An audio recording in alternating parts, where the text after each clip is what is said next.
Hello, friends. Thank you for welcoming me to your county meeting via this very amateur video. My part in the development of the units on virtue-based redemptive discipleship with Lynn Lang has been to offer a saint's life that illustrates the concepts that Lynn presents to you. And in our last meeting, in the Universal meeting in January, Lynn explained that an important part of the VBRD is the discernment of a personal virtue, prayerfully discerning what is it that God wants me to do, how does God want me to improve, and what virtue would God like me to study and intentionally practice. The person that I've picked to illustrate how important this is and to give you an idea of virtue growth is not a saint yet, but I believe he will be someday, Father Walter Ciszek, a Jesuit priest, and his cause for canonization has been introduced. You may have heard him, or you may have even read some of his writings. He wrote 2 books, With God in Russia and He Leadeth Me. I'm going to suggest He Leadeth Me. Both books are great. He Leadeth Me is his spiritual testimony, and it would be a great read for Lent. Lent's around the corner, and you might be looking for something special to read, and I do recommend this book highly. It's influenced my life a lot, and that's a whole nother story. But let's just learn a little bit about him and why I would offer him as an example of a person who discerned virtue. Father Ciszek was born in Shenandoah, Pennsylvania in 1904. He was the son of Polish immigrants. He was the 7th of 13 children, classic middle kid. He was stubborn, and he wasn't always an easy child to raise. He was a discipline problem. He speaks of this himself in With God in Russia, and a little bit in He Leadeth Me. But God took that stubborn personality and was able to turn that stubbornness into perseverance and fortitude. Father Ciszek's natural stubbornness was transformed by his spirituality. A little bit about what happened to him. In 1928, he entered the Jesuits, and it was in 1929 that he volunteered to go to Rome to study at the Russian college, the Russicum, that was preparing priests who might be able to go into Russia, into this godless country that had been overtaken by communism, and to possibly have a priestly ministry there. He was permitted by his superiors to do this, not right away, but he went to study at the Russicum. He left for Rome in 1934, and he studied, he learned the Russian language, he learned to celebrate Mass in the Eastern Rite, and in 1937 he was ordained a priest, but he was not able to go to Russia right away, and especially because of the fact that World War II had broken out and that the borders were more secure and more difficult to cross. However, in 1940, he was able to pose as a Polish worker. He had false papers.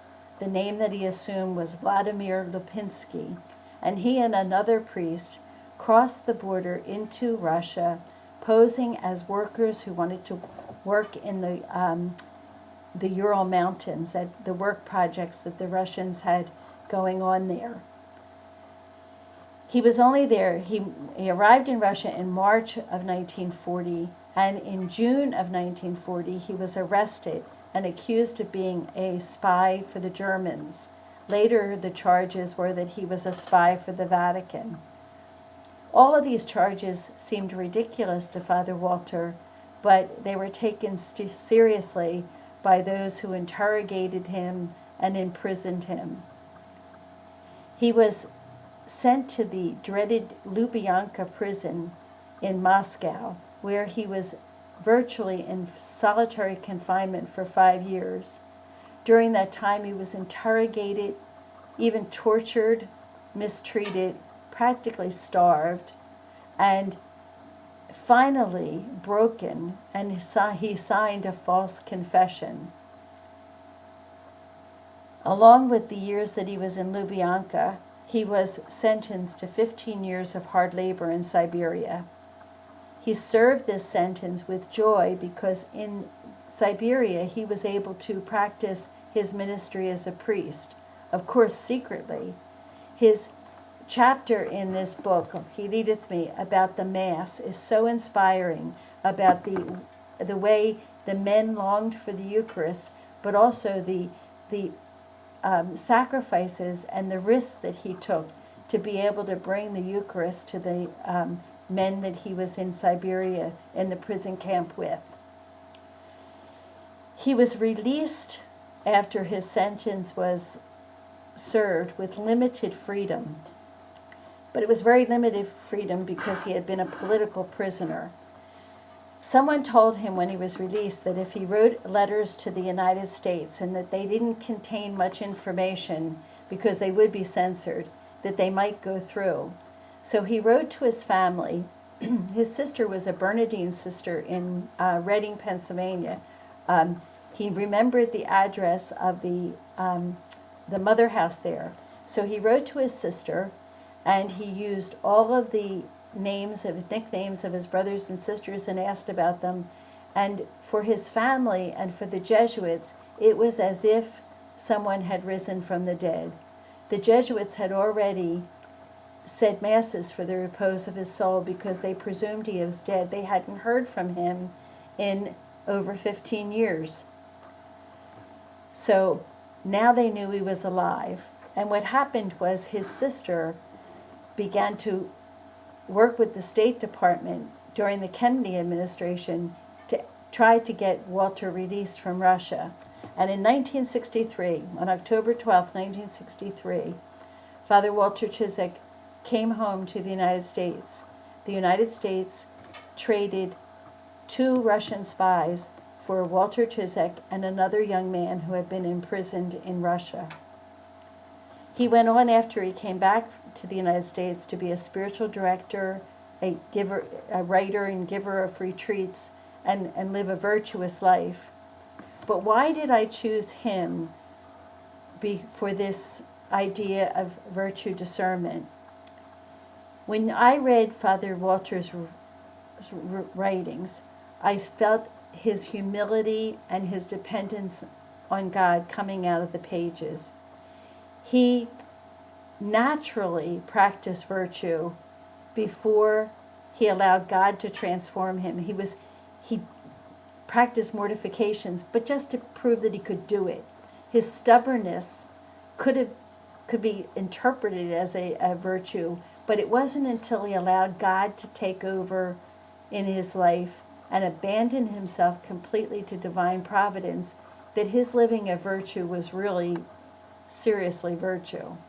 So I think when we go to discern a virtue and when we are thinking about what God wants us to do, we want to really make sure it's what God wants. I know when I was prayerfully discerning what virtue I should practice this year, I got a bit of a twist in how I should do it as I really put it into God's hands.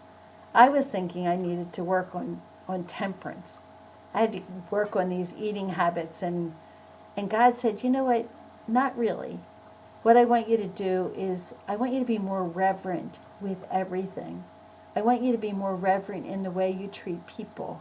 I want you to be more reverent in the way you approach prayer. I want you to be more reverent in the way you approach food, too. But let's do it my way. So what I see in the life of Father Walter Ciszek as one of the things we can practice is abandonment to God and abandonment to God's providence and letting God take the lead. So we're right on the brink of Lent, and I offer you this idea and reflection, and I also offer you an introduction to my dear friend, Father Walter Ciszek, whom I hold up to you as a real model of virtue and a person who allowed God to transform him. So have a good meeting, and God bless you. I look forward to seeing you again soon.